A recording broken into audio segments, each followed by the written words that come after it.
The air in Beijing's Chaoyang district hangs heavy in the pre-dawn hours of September 11th, 2025. Outside Building 18 of the heavily guarded Sunshine Upper East compound, a routine morning walk is interrupted when a dog is drawn to the base of the 30-story high-rise by the distinct, metallic scent of fresh blood. On the pavement lies the shattered body of a 37-year-old man, his mouth visibly hemorrhaging. Within moments, an unidentified individual descends from the luxury building, claims to be a friend of the victim, and hastily covers the young man's face with a piece of clothing. 7 police vehicles arrive swiftly, entirely cordoning off the perimeter. By 9 o'clock that morning, the community staff scrubs the pavement completely clean, erasing all biological evidence before investigative reporters can even approach. It is the terrifying beginning of a systemic erasure that will soon consume the entire digital world, leaving behind a heavily manufactured silence. But while public speculation has been purposefully misdirected toward the glittering, scandalous rumors of the entertainment industry, our researchers have uncovered the real, hidden corporate operation behind the alleged apex predator and his political patron into the shadow. This is not a story about a celebrity tragedy. It is a forensic dissection of a multi-billion yuan state-sanctioned financial apparatus, where human lives are merely collateral damage.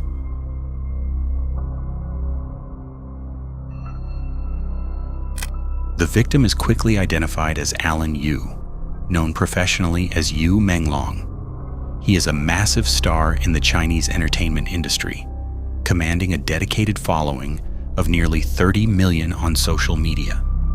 The public narrative solidifies with unprecedented and alarming speed. By that evening, between 6 and 7 o'clock, his official studio issues a legally sanitized obituary confirming the death, preemptively declaring that authorities have definitively ruled out criminal suspicion. 10 days later, the Beijing Public Security Bureau issues a formal bulletin, cementing the official verdict: an accidental fall after drinking. The case is abruptly closed. A statement signed by Yu Menglong's grieving mother is published on the studio's official account, endorsing the drinking accident narrative and pleading with the public to end their speculation. The consensus presented to the public is one of a tragic, intoxicated misstep by a beloved celebrity in a luxury mansion. To comprehend the magnitude of this loss and the immediate skepticism it generates, investigators look to the trajectory of the victim's life. Born in Urumqi, Xinjiang, Yu Menglong is the sole child of a working-class family. His mother endured significant hardship, running street stalls to finance his early ambitions. His devotion to her defines his public and private life. He explicitly purchased a spacious apartment with a large balcony in Urumqi so she could cultivate roses, shielding her from the precariousness of his existence in the capital. He possessed a universally coveted aesthetic, the ethereal, unblemished ancient costume beauty. His portrayal of Beijing in a 2017 fantasy epic catapulted him into the stratosphere of pop culture, the series amassing a staggering 60 billion online streams. However, beneath this pristine and highly profitable image lies a grueling, invisible reality that ultimately dictates the course of his final years.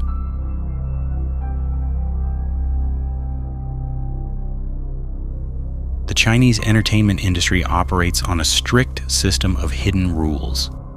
This ecosystem dictates that talent and marketability are insufficient for survival. Absolute submission to the whims of powerful producers and political patrons is the mandatory currency of success. According to industry insiders, Yu Menglong commits a cardinal sin within this structure in 2020. He reportedly explicitly rejects the unwanted advances and transactional demands of a highly influential female producer. The retaliation for this refusal is a systematic, industry-wide punishment known as snow hiding. Unlike an outright ban, this tactic is a slow, psychological strangulation.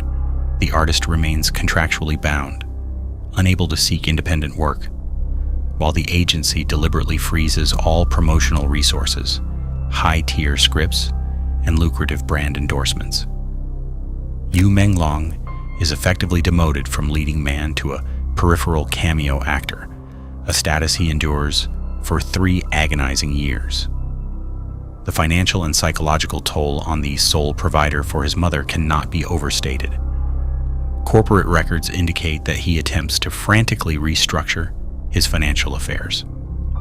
His 2 personal corporate entities, Shanghai Qimeng Film and Television Culture Studio and Dongyang Xianming Studio, are officially deregistered in November 2024 and July 2025, respectively.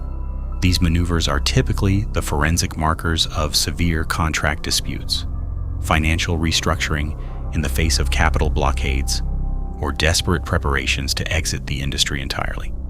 The pressure mounts silently, building a suffocating environment around the actor, eventually bleeding into his public persona.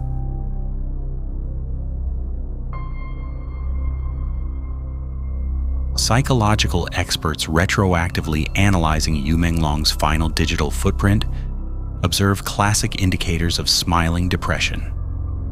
Individuals afflicted with this condition maintain a flawless, high-functioning facade to protect their loved ones and careers while internally navigating catastrophic despair. His final public update on August 29th features a series of mundane landscape photos, punctuated by a single, haunting self-portrait.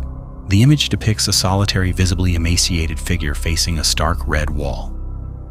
Despite his outward projection of stability, the visual evidence suggests deep, overwhelming isolation. Yet friends and industry insiders vehemently reject the hypothesis that this depression culminated in a deliberate plunge from a high-rise. Yu Menglong is documented as having a severe phobia of heights, making a 30-story fall a highly counterintuitive and terrifying method to end his pain. Furthermore, he is deeply attached to his pet dog and intrinsically bound by his duty to his mother. Psychological autopsies of victims who are primary caregivers often reveal meticulous end-of-life planning. Yu makes no such arrangements for his mother's financial future or his dog's care. The dissonance between his psychological burden and the brutal mechanics of his death remains the central paradox of the victim's forensic profile. He is a man trapped by his circumstances, yet profoundly anchored by his familial obligations. If the tragedy was not a deliberate choice born of despair, the physical environment of the apartment itself must hold the answers to how he fell.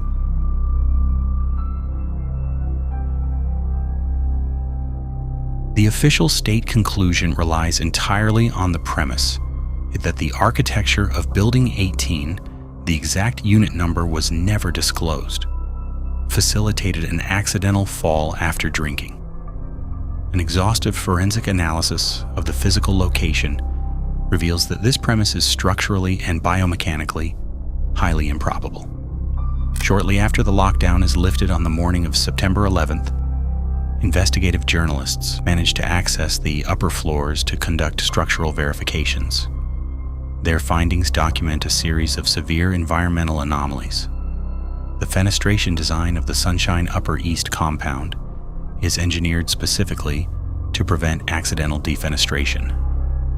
The windows feature unusually high sills, requiring an individual to actively climb up to breach the threshold. Furthermore, the heavy inner glass panes are designed to open inward into the room rather than pushing outward over the drop.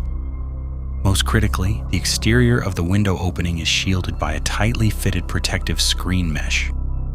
The initial insider leak, published by an entertainment gossip account before being scrubbed by state censors, explicitly notes a crucial detail. The screen window in the bedroom where Yu Menglong allegedly slept had been forcefully unlatched or pried open from the frame.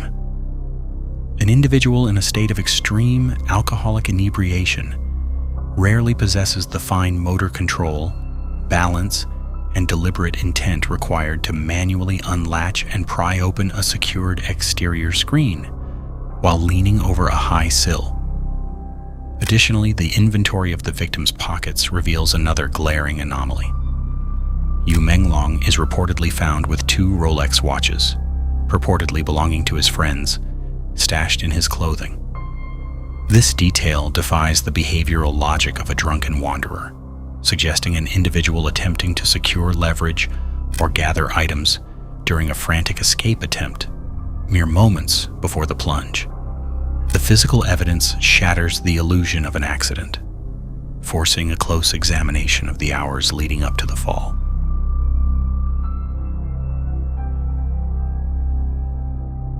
The chronology of events leading up to the discovery of the body reveals an alarming compression of the investigative window.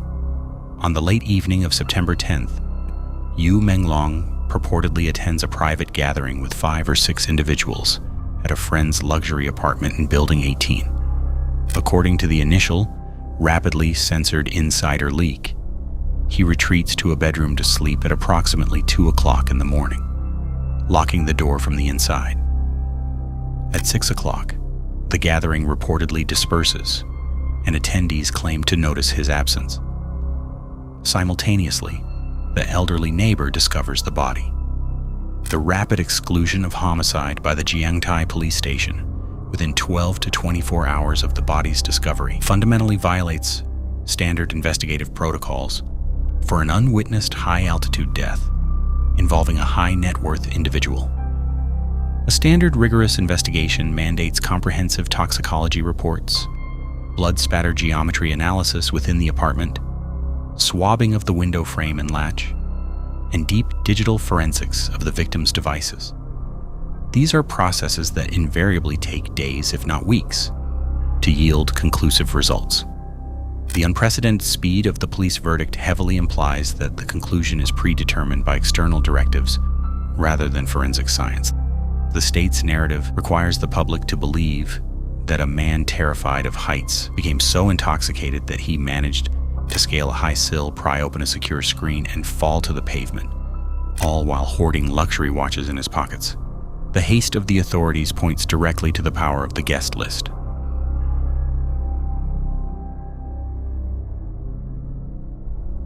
In any high-profile, unwitnessed death, the complete absence of officially named suspects often forces the public to crowdsource their own perpetrator profiles. Within hours of the tragedy, a highly specific list of 17 alleged attendees begins circulating across offshore dissident networks and uncensored dark web forums, eventually penetrating the domestic firewall. This list purportedly includes top-tier entertainment capital bosses, influential film directors, and second-generation princelings, the incredibly powerful offspring of paramount state leaders. The atmosphere of terror surrounding this specific list is palpable across the industry. Prominent director Chung Ching-song, finding his name unexpectedly swept up in the speculation, immediately recognizes the existential danger of being associated with the event.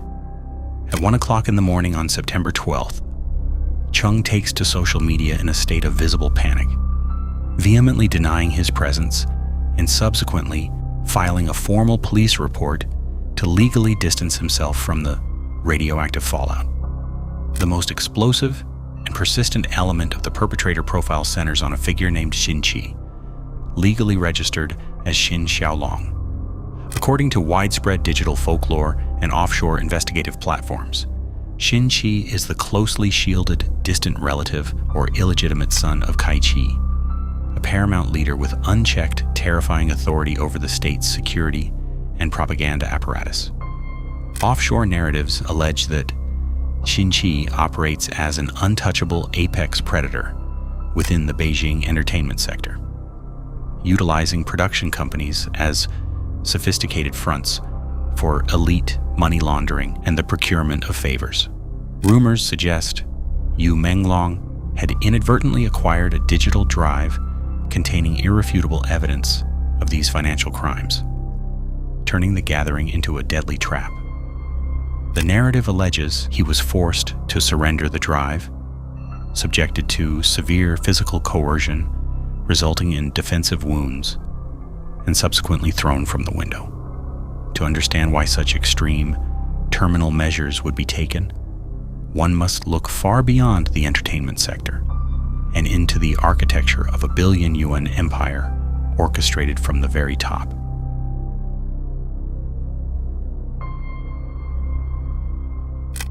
While public speculation has historically fixated entirely on the glittering, scandalous surface of the entertainment industry, an exclusive deep dive investigation conducted by our team uncovers a hidden financial architecture that radically redefines the motive behind this case. The true mechanism of Xin Xiaolong's untouchable status is not merely cultural influence, it is an incredibly sophisticated corporate apparatus designed to siphon public funds, operating with the implicit blessing of the city's paramount leadership.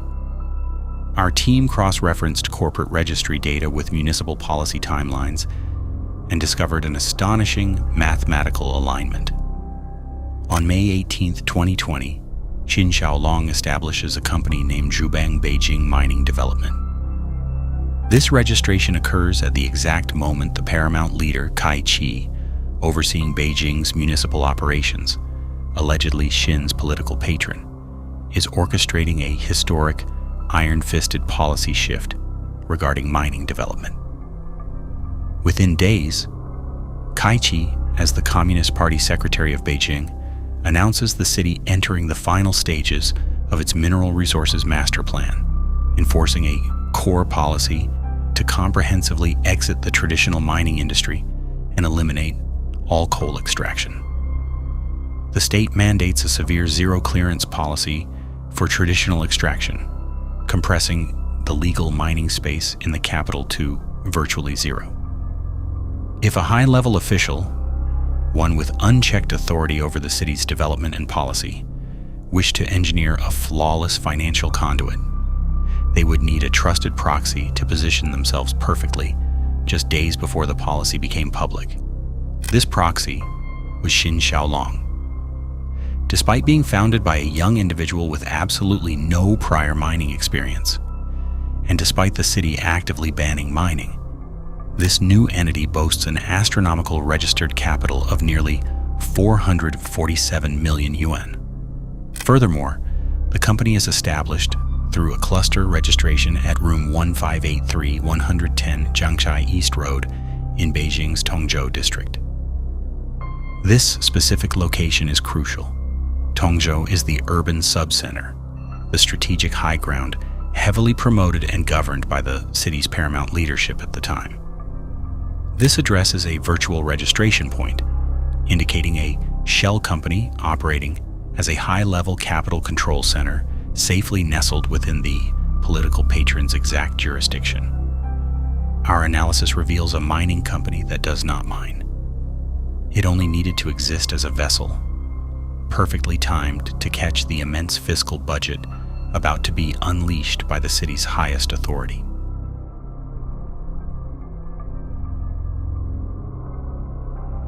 In the last few weeks, our team has exclusively mapped the precise operational details of this syndicate, revealing how the network seamlessly converts shifting political winds into legitimate commercial windfalls, deeply enriching the proxy while creating a flawless political legacy for the patron in the shadow. The business scope of Xin Xiaolong's Zhubang Mining Company completely omits traditional mineral extraction. Instead, our investigation confirms it specifically lists soil pollution governance, restoration services, and engineering management. This specific wording is the key to the first massive profit model of Xin's company. By establishing this entity just as the paramount leader's new ecological policy takes effect, the operation is perfectly positioned to capture billions of yuan in government fiscal budgets allocated specifically for the ecological restoration and greening of abandoned mines in the Mentugu and Fangshan districts. By directing a proxy to execute these ecological projects, the political architect achieves a dual victory. The proxy company bypasses competition to secure lucrative government subsidies, while simultaneously building a glowing, high-standard green transition showcase. This showcase becomes a political achievement, an undeniable demonstration of governance that allows Kai Qi to accumulate massive political capital and secure further upward mobility during the first plenary session of the 20th CCP Central Committee in October 2022, who is appointed to the CCP Politburo Standing Committee as its 5th ranking member, also becoming the first ranking member of the CCP Secretariat. The second profit model orchestrated by Xin Xiaolong's network is even more insidious, functioning as a direct extraction of state wealth. We found that in the extremely short window before the traditional mining ban was finalized, the syndicate utilized its massive capital reserves to quietly purchase dying, undervalued private mines and related assets. Once the Kaichi officially enacted the policy, these recently acquired assets were immediately forced into a state of mandatory closure, qualifying them for massive government exit compensation. This maneuver effectively washes depreciated assets into massive clean payouts, funded directly by the state treasury, representing a legalized transfer of public wealth into private hands. Furthermore, our investigation highlights how Xin Xiaolong's corporate structure functioned as the ultimate safe haven for illicit funds during the extreme pandemic lockdowns of 2020. With traditional industries collapsing, the heavy asset, government-backed nature of ecological restoration provided a perfect, unassailable mechanism to safely park and wash dirty capital extracted from high-risk sectors. The money laundering network operates in plain sight, protected by state-endorsed environmental mandates, setting the stage for an even larger monopoly over the city's future.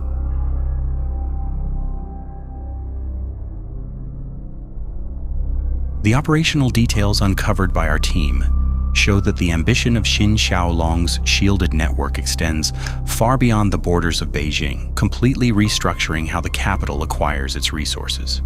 The May 2020 reforms, overseen by the paramount leadership Kaichi, mandated strict marketization for mining rights, deliberately canceling traditional administrative allocations.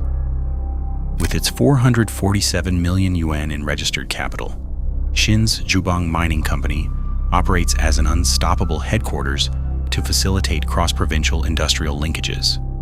The entity links directly to other corporations across different provinces, including Shaanxi Zhubang Ecological Restoration Engineering Company and Shaanxi Zhubang Mining Company.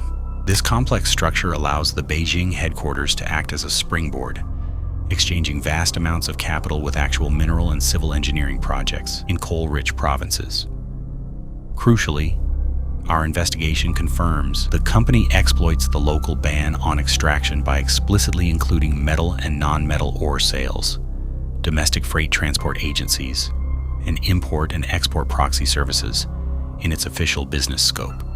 With local Beijing mines entirely closed by the state, massive municipal infrastructure projects, specifically those in the Tongzhou subcenter, the exact district governed and championed by the political patron, become entirely reliant on imported construction materials.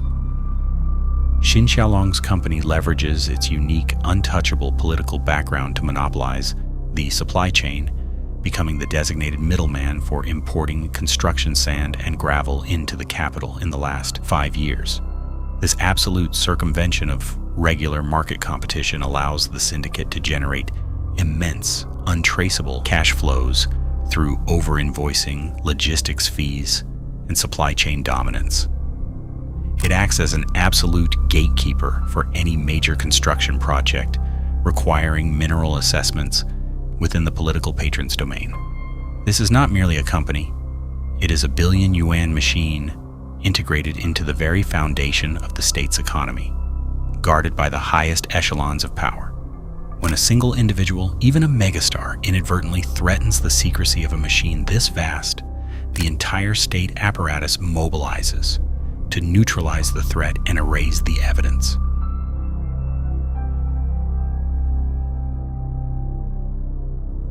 The mechanics of the government's response to the tragedy offer a terrifying masterclass in the application of modern digital authoritarianism. The censorship apparatus is proactive, violently aggressive, and highly coordinated across multiple agencies. Immediately after the news of Yu Menglong's fall breaks on the morning of September 11th, the Cyberspace Administration of China initiates a massive algorithmic quarantine.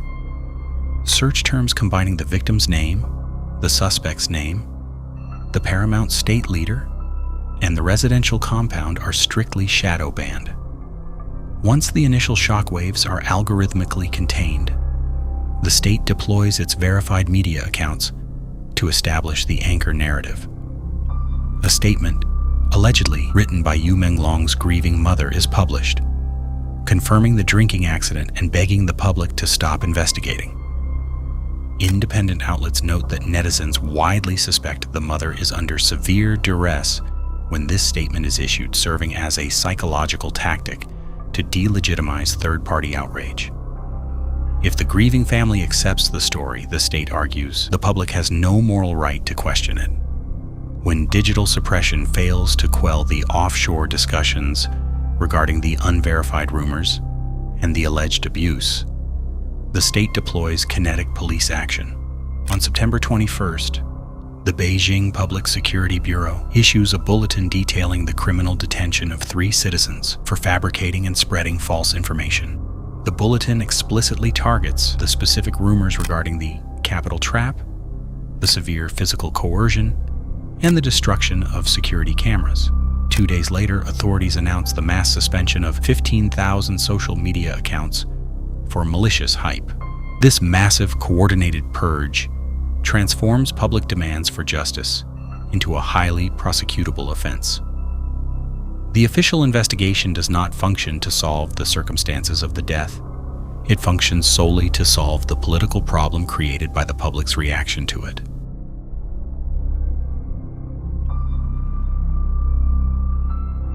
The societal impact triggers the Tacitus trap, a sociological condition where an unpopular government is distrusted regardless of its statements, and official narratives are automatically assumed to be fabrications. The public outrage stems from a terrifying realization. If a high-profile megastar can be casually discarded, his physical environment scrubbed, and his digital footprint erased within 24 hours to protect a financial syndicate, the ordinary citizen has absolutely zero protection against the state or its favored capital networks. The structural power dynamics of the industry remain fundamentally unchallenged, functioning exactly as intended as a mechanism for elite profit and control. The 15,000 silenced accounts, the detained netizens, the forced maternal confessions, and the sanitized pavement of Sunshine Upper East are the actual enduring verdicts of this incident. In a quiet apartment in Urumqi, a large balcony sits empty, meticulously designed for a mother who endured a lifetime of hardship, waiting for a son who will never return, consumed by a system where the truth is structurally irrelevant and the shadows covering the capital remain perfectly impenetrably dark.